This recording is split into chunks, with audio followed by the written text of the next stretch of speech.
मेरे प्यारे देशवासियों, नमस्कार। मन की बात के इस 98वें एपिसोड में आप सभी के साथ जुड़कर मुझे बहुत खुशी हो रही है। सेंचुरी की तरफ बढ़ते इस सफर में मन की बात को आप सभी ने जन भागीदारी की अभिव्यक्ति का अद्भुत प्लेटफॉर्म बना दिया है।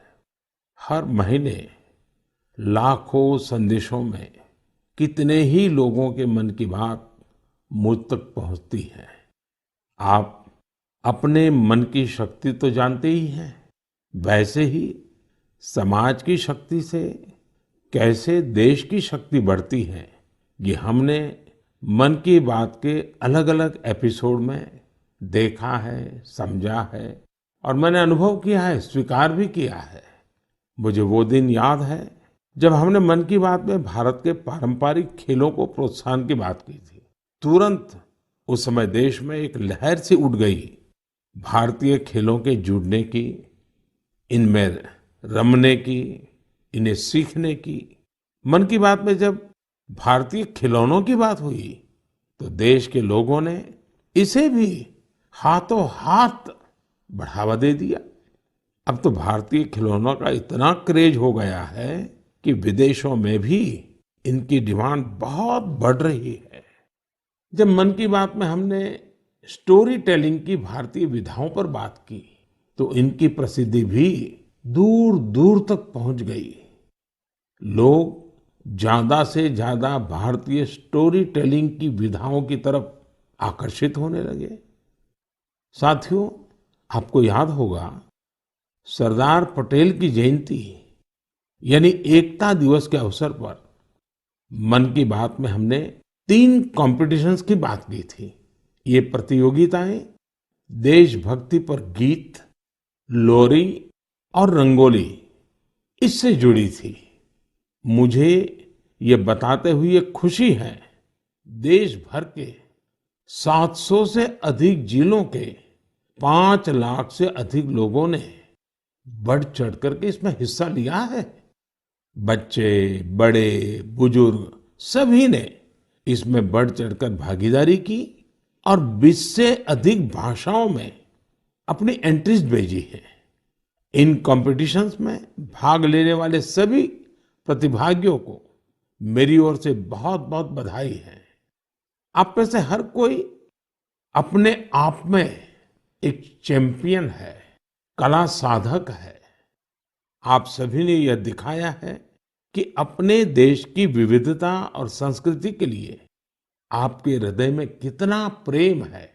साथियों, आज इस मौके पर मुझे लता मंगेशकर जी, लता दीदी की याद आना बहुत स्वाभाविक है, क्योंकि जब ये प्रतियोगिता प्रारंभ हुई थी उस दिन लता दीदी ने ट्वीट करके देशवासियों से आग्रह किया था कि वे इस स्पर्धा में जरूर जुड़े। साथियों, लोरी राइटिंग कंपटीशन में पहला पुरस्कार कर्नाटका के चामराजनगर जिले के B.M. मंजुनाथ जी ने जीता है। इन्हें ये पुरस्कार कन्नड़ में लिखी उनकी लोरी मलगू कंदा के लिए मिला है। इसे लिखने की प्रेरणा इन्हें अपनी माँ और दादी के गाए लोरी गीतों से मिली। आप इसे सुनेंगे तो आपको भी आनंद आएगा। मलगु कंद मलगु ಕೂಸೆ ಮಲಗು ನನ್ನ ಜಾಣ ಮರಿಯೇ ಹಗಲು ಕಳೆದು ಈರುಳು ನೆರೆದು ನಿದಿರದೇವೆ ಬರುವಳಯ್ಯ ತಾರೆಗಳ ತೋಟದಿಂದ ಕನಸ ಕೊಯ್ದು ತರುವಳಯ್ಯ ಮಲಗು ಕಂದ ಮಲಗು ಕೂಸೆ जो जो जो जो। असम में कामरूप जिले के रहने वाले दिनेश गोवाला जी ने इस प्रतियोगिता में सेकंड प्राइज जीता है।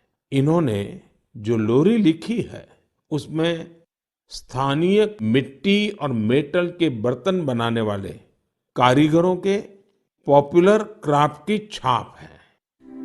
कोहार कोकाए मुनाती आनीसे मुनाती आसेनो की खुली साई देखिलो कोहारोर मुनाती मुनाते आसे बानबाती আমারে মইনাই কহারক খুধি চাই কিনুই বানবাতি।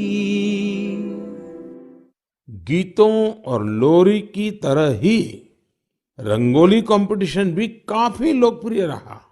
इसमें हिस्सा लेने वालों ने एक से बढ़कर एक सुंदर रंगोली बनाकर भेजी। इसमें विनिंग एंट्री पंजाब के कमल कुमार जी की रही। इन्होंने नेताजी सुभाष चंद्र बोस और अमर शहीद वीर भगत सिंह की बहुत ही सुंदर रंगोली बनाई। महाराष्ट्र के सांगली के सचिन नरेंद्र अवसारी जी ने अपनी रंगोली में जलियांवाला बाग, उसका नरसंहार और शहीद उधम सिंह की बहादुरी को प्रदर्शित किया।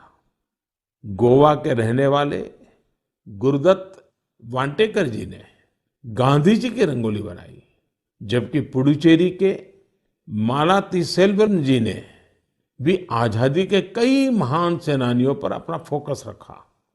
देशभक्ति गीत प्रतियोगिता की विजेता टी विजय दुर्गा जी आंध्र प्रदेश की हैं। उन्होंने तेलुगु में अपनी एंट्री भेजी थी। वे अपने क्षेत्र के प्रसिद्ध स्वतंत्रता सेनानी नरसिम्हा रेड्डी गारू जी से काफी प्रेरित रही है। आप भी सुनिए विजय दुर्गा जी की एंट्री का यह हिस्सा। रेनाटी सूर्युडा वीर नरसिंहुडा भारत स्वातंत्र्य समरपु अंकुरानिवि नीवुरा अंकुशानिवि नीवुरा अंकुशानिवि नीवुरा తెల్లదొరల నీతి లేని నిరంకుశపు దమన కాండకు సలసలమని మరిగిన నీ నెత్తుటి ఎర్రని కాకలు రేనాటి సూర్యుడా వీర నరసింహుడా। तेलुगु के बाद अब मैं आपको मैथिली में एक क्लिप सुनाता हूं। इसे दीपक वत्स जी ने भेजा है। उन्होंने भी इस प्रतियोगिता में पुरस्कार जीता है। भारत दुनियाक शान छैयो भैया हमर देश महान छै। तीन बगल छै समुद्र से घेरल उत्तर में कैलाश बलवान छै। गंगा यमुना कृष्णा कावेरी कोसी कमला बलान छै। हमर देश महान छैयो भैया तिरंगे में बसल प्राण छै। साथियों, मुझे उम्मीद है आपको ये पसंद आई होगी। प्रतियोगिता में आई इस तरह की एंट्रीज की लिस्ट बहुत लंबी है। आप संस्कृति मंत्रालय की वेबसाइट पर जाकर इन्हें अपने परिवार के साथ देखें और सुनें। आपको बहुत प्रेरणा मिलेगी।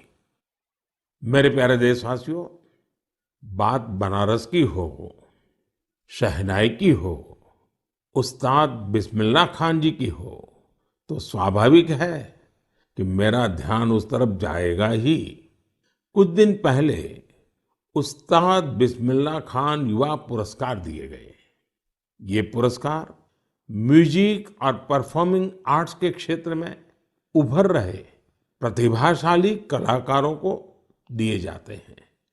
ये कला और संगीत जगत की लोकप्रियता बढ़ाने के साथ ही इसकी समृद्धि में अपना योगदान दे रहे हैं। इनमें वे कलाकार भी शामिल हैं जिन्होंने उन इंस्ट्रूमेंट्स में नई जान फूंकी है जिनकी पॉपुलैरिटी समय के साथ कम होती जा रही थी। अब आप सभी इस ट्यून को ध्यान से सुनिए।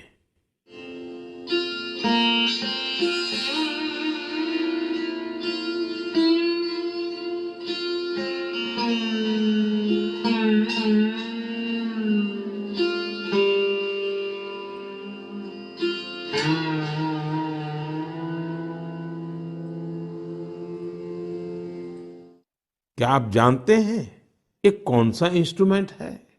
संभव है आपको पता न भी हो। इस वाद्य यंत्र का नाम सुरसिंगार है और इस धुन को तैयार किया है जॉयदीप मुखर्जी ने।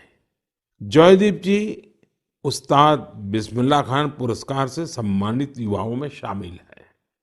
इस इंस्ट्रूमेंट की धुनों को सुनना पिछले 50 और 60 के दशक से ही दुर्लभ हो चुका था, लेकिन जॉयदीप सुरसिंगार को फिर से पॉपुलर बनाने में जी जान से जुटे हैं।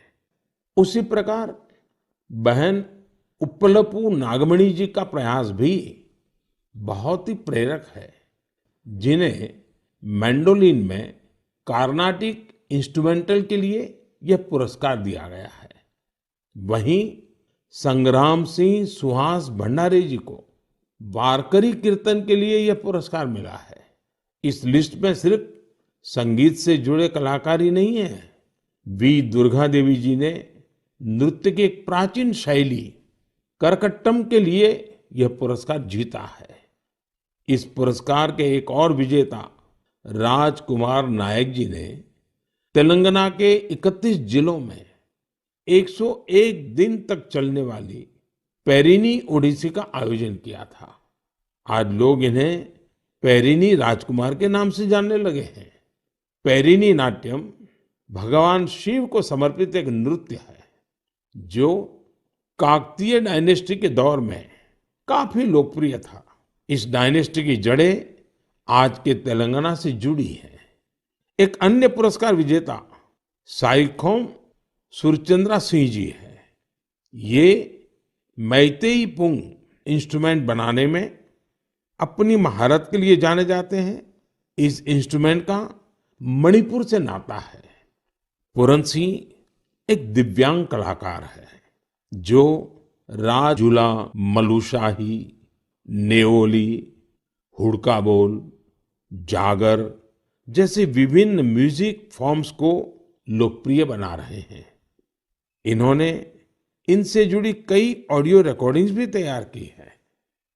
उत्तराखंड के फोक म्यूजिक में अपनी प्रतिभा का प्रदर्शन कर पूरन सिंह जी ने कई पुरस्कार भी जीते हैं। समय की सीमा के चलते मैं यहाँ सभी अवार्डीज की बातें भले न कर पाऊं, लेकिन मुझे विश्वास है कि आप उनके बारे में जरूर पढ़ेंगे।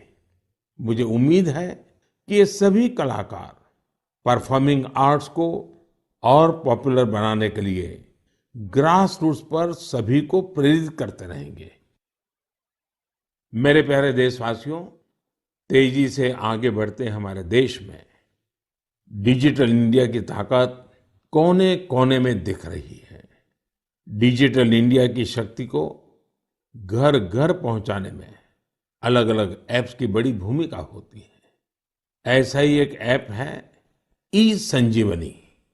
इस ऐप से टेली कंसल्टेशन यानी दूर बैठे वीडियो कॉन्फ्रेंस के माध्यम से डॉक्टर से अपनी बीमारी के बारे में सलाह कर सकते हैं। इस ऐप का उपयोग करके अब तक टेली कंसल्टेशंस करने वालों की संख्या 10 करोड़ के आंकड़े को पार कर गई है। आप कल्पना कर सकते हैं, वीडियो कॉन्फ्रेंस के माध्यम से 10 करोड़ कंसल्टेशंस, मरीज और डॉक्टर के साथ अद्भुत नाता। ये बहुत बड़ी अचीवमेंट है।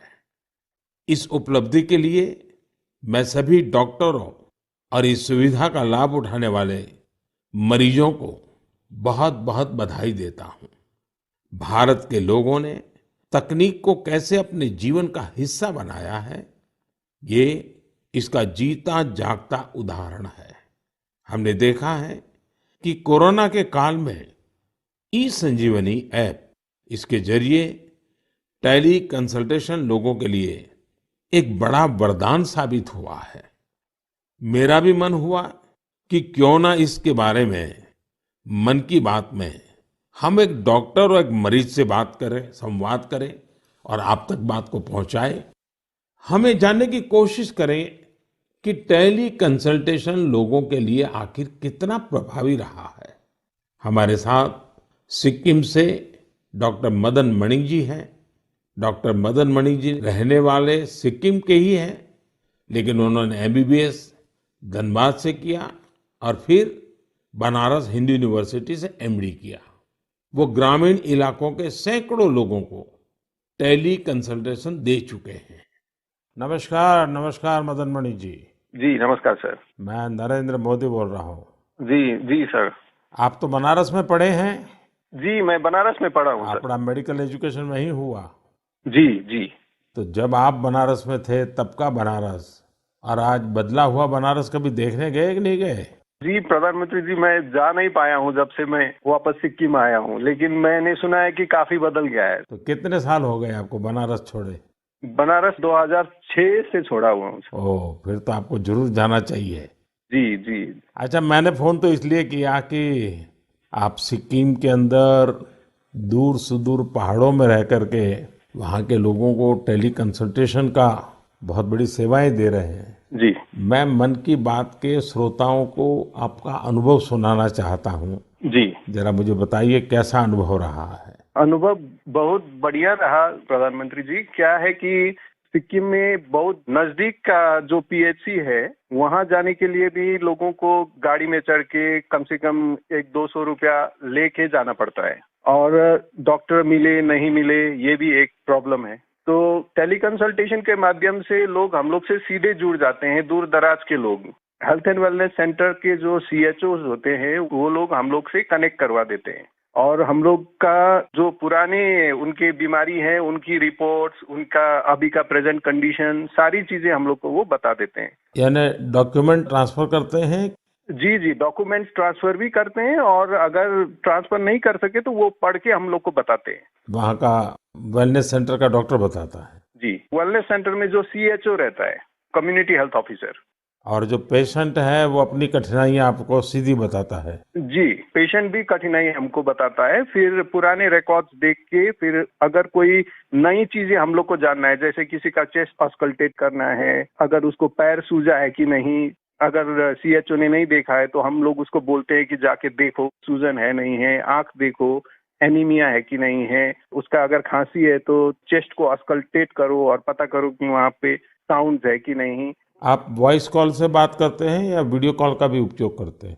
जी, वीडियो कॉल का उपयोग करते हैं। तो आप पेशेंट को भी आप भी देखते हैं? पेशेंट को भी देख पाते हैं। जी।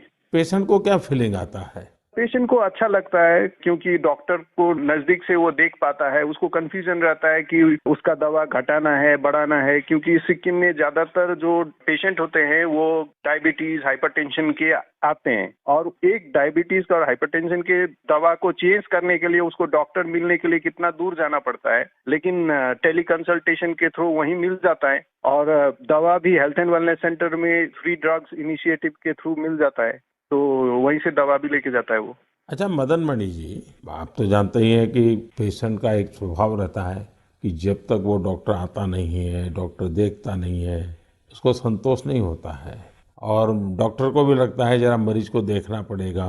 अब आज सारा ये टेलीकॉम कंसल्टेशन होता है, तो डॉक्टर को क्या फील होता है, पेशेंट को क्या फील होता है? जी, वो हम लोग को भी लगता है कि अगर पेशेंट को लगता है कि डॉक्टर को देखना चाहिए, तो हम लोग को जो जो चीजें देखना है वो हम लोग सीएचओ को बोल के वीडियो में ही हम लोग देखने के लिए बोलते हैं, और कभी कभी तो पेशेंट को वीडियो में ही नजदीक में आके उसकी जो परेशानियां हैं, अगर किसी को चर्म का प्रॉब्लम है, स्किन का प्रॉब्लम है, तो वो हम लोग को वीडियो से ही दिखा देते हैं, तो संतुष्टि रहता है उन लोगों को। और बाद में उसका उपचार करने के बाद उसको संतोष मिलता है? क्या अनुभव आता है, पेशेंट ठीक हो रहे हैं? जी, बहुत संतोष मिलता है, हमको भी संतोष मिलता है सर, क्योंकि मैं अभी स्वास्थ्य विभाग में हूँ और साथ साथ में टेली कंसल्टेशन भी करता हूँ, तो फाइल के साथ साथ पेशेंट को भी देखना मेरे लिए बहुत अच्छा सुखद अनुभव रहता है। एवरेज कितने पेशेंट आपको टेली कंसल्टेशन के आते होंगे? अभी तक मैंने 536 पेशेंट देखे हैं। ओह, यानी कि आपको काफी इसमें महारत आ गई है। जी, अच्छा लगता है देखने में। चलिए, मैं आपको शुभकामनाएं देता हूँ। इस टेक्नोलॉजी का उपयोग करते हुए आप सिक्किम के दूर सुदूर जंगलों में, पहाड़ों में रहने वाले लोगों की इतनी बड़ी सेवा कर रहे हैं, और खुशी की बात है कि हमारे देश के दूर दराज क्षेत्र में भी टेक्नोलॉजी का इतना बढ़िया उपयोग हो रहा है। चलिए, मेरी तरफ से आपको बहुत बहुत बधाई। Thank you. साथियों, डॉक्टर मदन मणि जी की बातों से साफ है कि ई संजीवनी ऐप किस तरह उनकी मदद कर रहा है। डॉक्टर मदन जी के बाद अब हम एक और मदन जी से जुड़ते हैं। ये उत्तर प्रदेश के चंदौली जिले के रहने वाले मदन मोहनलाल जी हैं। अब ये भी संयोग है कि चंदौली भी बनारस से सटा हुआ है। आइए मदन मोहन जी से जानते हैं कि ई संजीवनी को लेकर एक मरीज के रूप में उनका अनुभव क्या रहा है। मदन मोहन जी प्रणाम। नमस्कार। नमस्कार साहब। नमस्कार। अच्छा, मुझे बताया गया है कि आप डायबिटीज के मरीज हैं जी और आप टेक्नोलॉजी का उपयोग करके टेली कंसल्टेशन कर करके अपनी बीमारी के संबंध में मदद लेते हैं। जी एक पेशेंट के नाते, एक दर्दी के रूप में मैं आपके अनुभव सुनना चाहता हूं, ताकि मैं देशवासियों तक इस बात को पहुंचाना चाहूं कि आज की टेक्नोलॉजी से हमारे गांव में रहने वाले लोग भी किस प्रकार से इसका उपयोग कर सकते हैं। जरा बताइए कैसे करते हैं। ऐसा है सर कि हॉस्पिटलें दूर हैं और जब डायबिटीज हमको हुआ तो हमको जो 5-6 किलोमीटर दूर जाकर इलाज करना पड़ता था, दिखाना पड़ता था। और जब से व्यवस्था आप द्वारा बनाई गई है, इससे है कि मैं जाता हूँ, हमारा जांच होता है, हमको बाहर के डॉक्टरों से बात भी करा देती हैं और दवा भी दे देती हैं। इससे हमको बड़ा लाभ है और लोगों को भी लाभ है इससे। तो एक ही डॉक्टर हर बार आपको देखते हैं कि डॉक्टर बदलते जाते हैं? जैसे उनको नहीं समझ, जिस डॉक्टर को दिखा देती हैं, वही बात करके दूसरे डॉक्टर से हमसे बात कराती हैं। और डॉक्टर आपको जो गाइडेंस देते हैं वो आपको पूरा फायदा होता है उससे? हमको फायदा होता है, हमको उससे बहुत बड़ा फायदा है और गांव के लोगों को भी फायदा उससे है। सभी लोग वहाँ पहुँचते हैं कि भैया हमारा बीपी है, हमारा शुगर है, टेस्ट करो, जांच करो, दवा बताओ। अब पहले तो 5-6 किलोमीटर दूर जाते थे, लंबी लाइन लगी रहती थी, पैथोलॉजी में लाइन लगी रहती थी, एक एक दिन का समय नुकसान होता था। मतलब आपका समय भी बच जाता है और पैसा भी व्यय होता था। यहाँ पे निःशुल्क सेवाएं सब हो रही हैं। अच्छा, जब आप अपने सामने डॉक्टर को मिलते हैं तो एक विश्वास बनता है, चलो भाई डॉक्टर हैं, उन्होंने मेरी नाड़ी देख ली है, मेरी आंखें देख ली है, मेरा जीभ को भी चेक कर लिया है, तो एक अलग फीलिंग आता है। अब ये टेली कंसल्टेशन करते हैं तो वैसा ही संतोष होता है आपको? हाँ, संतोष होता है कि हमारी नाड़ी पकड़ रहे हैं, आला लगा रहे हैं, ऐसा मुझे महसूस होता है। और हमको बड़ा तबीयत खुश होती है कि भाई इतनी अच्छी व्यवस्था आप द्वारा बनाई गई है, जिससे कि हमको यहाँ परेशानी से जाना पड़ता था, गाड़ी भाड़ा देना पड़ता था, वहाँ लाइन लगाना पड़ता था, और सारी सुविधाएं हमको घर बैठे बैठे मिल रही है। चलिए मदन मोहन जी, मेरी तरफ से आपको बहुत शुभकामनाएं हैं। उम्र के इस पड़ाव पर भी आप टेक्नोलॉजी को सीखे हैं, टेक्नोलॉजी का उपयोग करते हैं। औरों को भी बताइए ताकि लोगों का समय भी बच जाए, धन भी बच जाए और उनको जो भी मार्गदर्शन मिलता है उससे दवाइयाँ भी अच्छे ढंग से हो सकती हैं। हाँ, और क्या। चलिए, मेरी बहुत बहुत शुभकामनाएं हैं आपको मदन मोहन जी। बनारस को साहब आपने काशी विश्वनाथ को एकदम बना दिया, डेवलपमेंट कर दिया, ये आपको बधाई है हमारे तरफ से। मैं आपका धन्यवाद करता हूँ। हमने क्या बनाया जी, बनारस के लोगों ने बनारस को बनाया है। नहीं तो हम तो माँ गंगा की सेवा के लिए माँ गंगा ने बुलाया है, बस, और कुछ नहीं। ठीक है जी, बहुत बहुत शुभकामनाएं आपको। प्रणाम जी। नमस्कार सर। नमस्कार जी। साथियों, देश के सामान्य मानवी के लिए, मध्यम वर्ग के लिए, पहाड़ी क्षेत्रों में रहने वालों के लिए ई संजीवनी जीवन रक्षा करने वाला ऐप बन रहा है। ये है भारत की डिजिटल क्रांति की शक्ति और इसका प्रभाव आज हम हर क्षेत्र में देख रहे हैं। भारत के यूपीआई की ताकत भी आप जानते ही हैं। दुनिया के कितने ही देश इसकी तरफ आकर्षित हैं। कुछ दिन पहले ही भारत और सिंगापुर के बीच यूपीआई पे नाउ लिंक लॉन्च किया गया। अब सिंगापुर और भारत के लोग अपने मोबाइल फोन से उसी तरह पैसे ट्रांसफर कर रहे हैं जैसे वे अपने अपने देश के अंदर करते हैं। मुझे खुशी है कि लोगों ने इसका लाभ उठाना शुरू कर दिया है। भारत का ई संजीवनी ऐप हो या फिर यूपीआई, ये ईज ऑफ लिविंग को बढ़ाने में बहुत मददगार साबित हुए हैं। मेरे प्यारे देशवासियों, जब किसी देश में विलुप्त हो रहे किसी पक्षी की प्रजाति को, किसी जीव जंतु को बचा लिया जाता है तो उसकी पूरी दुनिया में चर्चा होती है। हमारे देश में ऐसी अनेकों महान परंपराएं भी हैं जो लुप्त हो चुकी थी, लोगों के मन मस्तिष्क से हट चुकी थी। लेकिन अब इन्हें जनभागीदारी की शक्ति से पुनर्जीवित करने का प्रयास हो रहा है। तो इसकी चर्चा के लिए मन की बात से बेहतर मंच और क्या होगा। अब जो मैं आपको बताने जा रहा हूं, वो जानकर वाकई आपको बहुत प्रसन्नता होगी, विरासत पर गर्व होगा। अमेरिका में रहने वाले श्रीमान कंचन बैनर्जी ने विरासत के संरक्षण से जुड़े ऐसे ही एक अभियान की तरफ मेरा ध्यान आकर्षित किया है। मैं उनका अभिनंदन करता हूं। साथियों, पश्चिम बंगाल में हुगली जिले के बांसबेरिया में इस महीने त्रिबेनी कुंभो महोत्सव का आयोजन किया गया। इसमें 8 लाख से ज्यादा श्रद्धालु शामिल हुए। लेकिन क्या आप जानते हैं कि ये इतना विशेष क्यों है? विशेष इसलिए क्योंकि इस प्रथा को 700 साल के बाद पुनर्जीवित किया गया है। यूं तो ये परंपरा हजारों वर्ष पुरानी है, लेकिन दुर्भाग्य से 700 साल पहले बंगाल के त्रिबेनी में होने वाला ये महोत्सव बंद हो गया था। इसे आजादी के बाद शुरू किया जाना चाहिए था, लेकिन वो भी नहीं हो पाया। 2 वर्ष पहले स्थानीय लोग और त्रिबेनी कुंभो परिचालना समिति के माध्यम से ये महोत्सव फिर शुरू हुआ है। मैं इसके आयोजन से जुड़े सभी लोगों को बहुत बहुत बधाई देता हूं। आप सिर्फ एक परंपरा को ही जीवित नहीं कर रहे हैं, बल्कि आप भारत की सांस्कृतिक विरासत की भी रक्षा कर रहे हैं। साथियों, पश्चिम बंगाल में त्रिबेनी को सदियों से एक पवित्र स्थल के रूप में जाना जाता है। इसका उल्लेख विभिन्न मंगल काव्य, वैष्णव साहित्य, शाक्त साहित्य और अन्य बंगाली साहित्यिक कृतियों में भी मिलता है।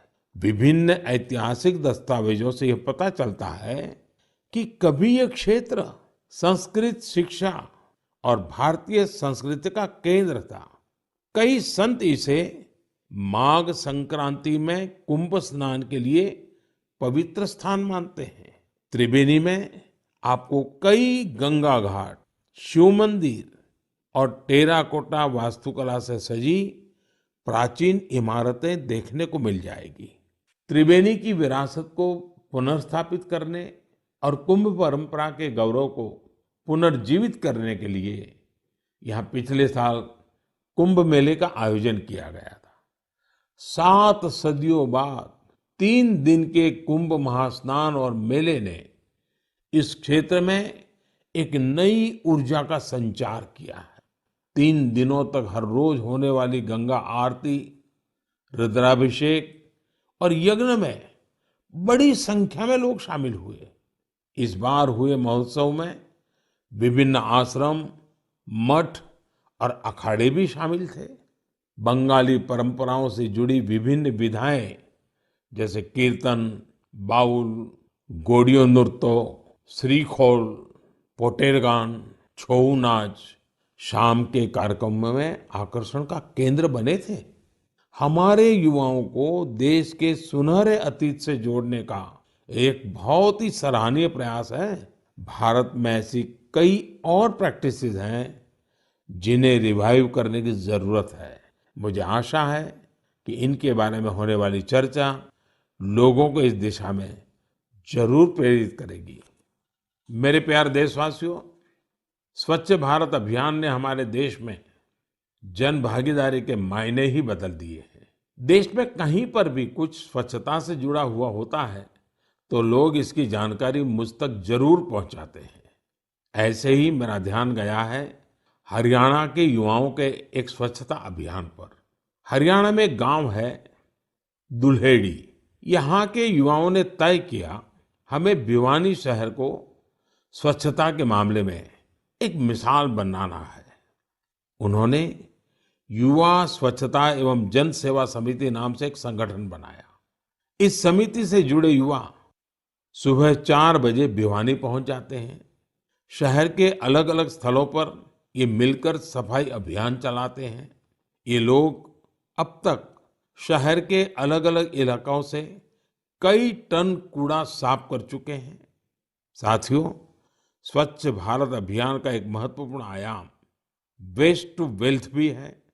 ओडिशा के केंद्रपाड़ा जिले की एक बहन कमला मोहराना एक स्वयं सहायता समूह चलाती हैं। इस समूह की महिलाएं दूध की थैली और दूसरी प्लास्टिक पैकिंग से टोकरी और मोबाइल स्टैंड जैसी कई चीजें बनाती हैं। ये इनके लिए स्वच्छता के साथ ही आमदनी का भी एक अच्छा जरिया बन रहा है। हम अगर ठान लें तो स्वच्छ भारत में अपना बहुत बड़ा योगदान दे सकते हैं।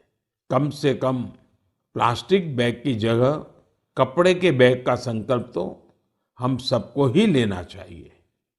आप देखेंगे आपका ये संकल्प आपको कितना संतोष देगा और दूसरे लोगों को जरूर प्रेरित करेगा। मेरे प्यारे देशवासियों, आज हमने और आपने साथ जुड़कर एक बार फिर कई प्रेरणादायी विषयों पर बात की। परिवार के साथ बैठ करके उसे सुना और अब उसे दिन भर गुनगुनाएंगे भी। हम देश की कर्मठता की जितनी चर्चा करते हैं उतनी ही हमें ऊर्जा मिलती है।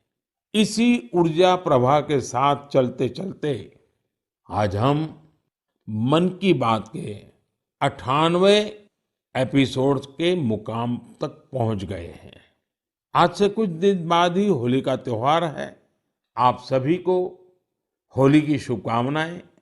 हमें हमारे त्योहार वोकल फॉर लोकल के संकल्प के साथ ही मनाने हैं। अपने अनुभव भी मेरे साथ शेयर करना न भूलिएगा। तब तक के लिए मुझे विदा दीजिए। अगली बार हम फिर नए विषयों के साथ मिलेंगे। बहुत बहुत धन्यवाद। नमस्कार।